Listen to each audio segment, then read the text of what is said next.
Tom Cotton of Arkansas joining us now. Senator, welcome. Thank you for being here. You know, I was waiting for that image to pop up because it is powerful, Senator, when you see, first of all, the video that we brought our viewers yesterday of those girls being dropped over the fence. And now we can report that we are told Border Patrol says that they're doing just fine. They are in the safety of the walls of the protection of Border Patrol now, getting a snack there. But that horrific image, it stays with you, Senator. I mean, when we look at what is happening at the border, we report hour by hour, it is getting worse. Your thoughts as we kick off the new hour here? Yeah, it's shocking imagery to see little girls dropped from a fence like that. Those girls don't belong at our border. They belong with their families in their home country.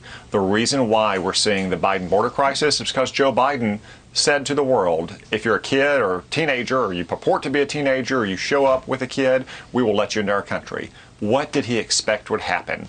Well, what's happened is that we've seen a 5-fold increase in the month of March this year from where we were last year in the number of migrants showing up at our border. I was there last week. Not a single one with whom I spoke said they were claiming asylum because of persecution on the basis of religion or race or ethnicity or political views. Yeah. They were coming for a better job. Senator, that's not basis for asylum in our laws. Your Republican colleague Ted Cruz joined us on this program yesterday, and what he said really stuck out to me.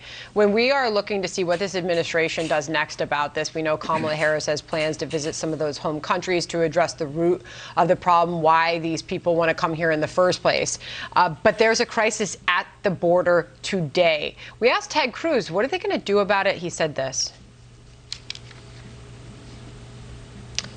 I don't have the sound apparently at this moment, but Ted Cruz says that they cannot fix it. He said because of their ideologies, they won't be able to fix this. They caused the problem, he said, and now knowing that the problem exists, their ideologies will prevent them from doing anything about it. Just wanted to get your response to that. Well, I think Democrats are beholden to a left-wing ideology that implies that borders aren't legitimate and anyone who wants to enforce a border is immoral. But there's nothing virtuous or moral about inducing hundreds of thousands of migrants to make the journey, sometimes very dangerous to our country, even when they don't have a legal right to be here. Look, Joe Biden could solve this problem tomorrow if he wanted. First, he could reinstate the pandemic order that said we exclude all persons, to include minors. Second, he could say if you get to our border and you have a claim of asylum, you have to stay in Mexico to raise that claim. And third, if you cross into another country, like say Guatemala, you have to raise your asylum claim in that country before you get to our country. Those three things alone would solve this border crisis. But there are too many Democrats who don't believe in borders and don't think this is a crisis because they think we should be open to the entire world.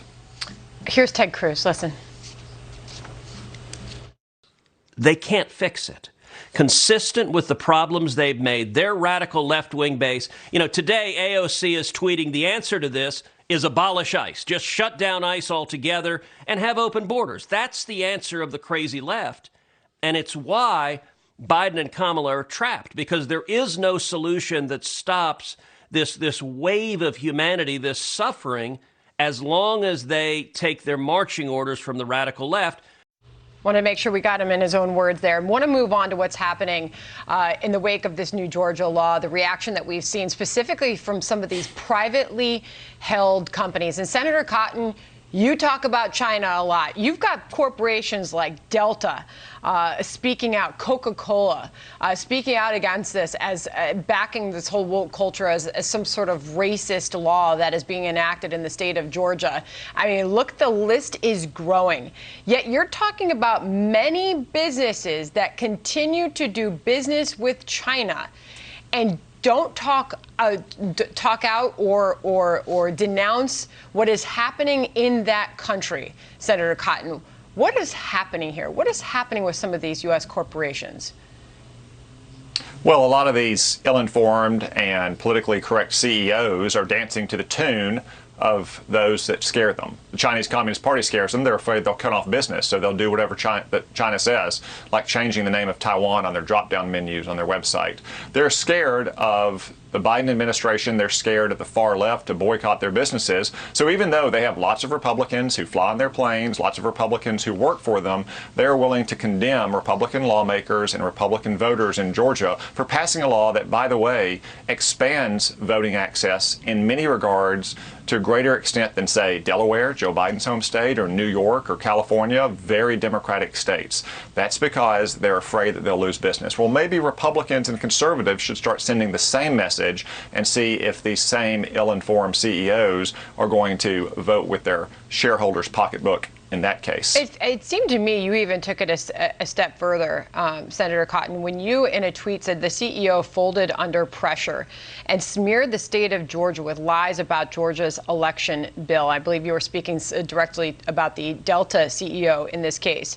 If that is the case, should there be some sort of accountability with these chief executives, knowing even the Washington Post for Pinocchios for the way Biden has spread misinformation on this election law? Should these corporate CEOs be held accountable for spreading this misinformation?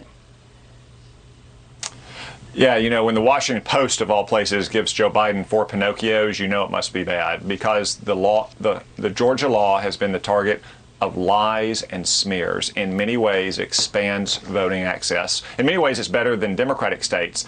And Ed Bastian, the Delta CEO, smeared Georgia, smeared its voters and its lawmakers without adducing a single fact, without making a single argument about this Georgia law. Now, I can tell you that a lot of these CEOs are now running to Republicans in Washington, pleading with us to stop tax increases on them or to stop the Biden administration from regulating them out of existence. I bet they're not going to find very many welcome audiences when they're attacking our voters and attacking our lawmakers at the state level. All really important stuff. Senator Tom Cotton, always good to have you on. Thank you. Thank you. John?